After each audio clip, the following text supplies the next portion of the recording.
Cầm son nắng bên tê mi mê prap mọc pro lưng ta cầm son tê ta ca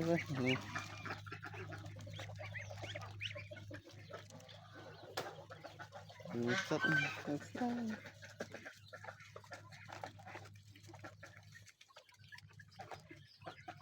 ôi bông tục chăm nó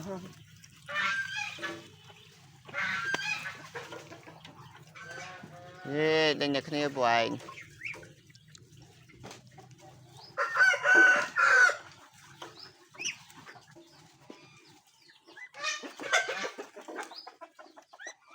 hey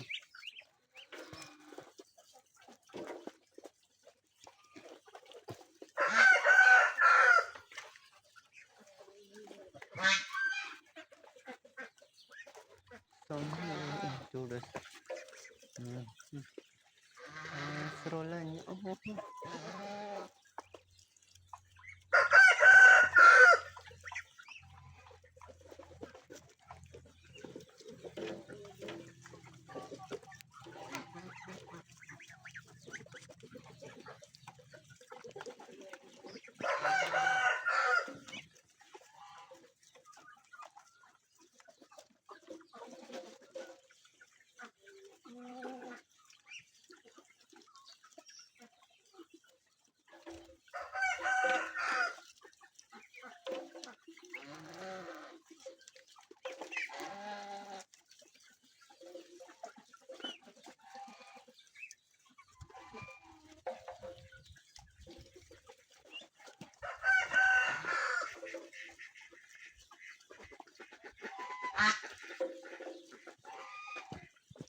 bông thùng cạp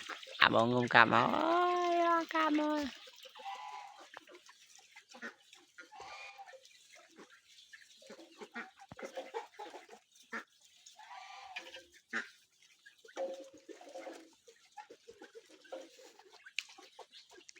sống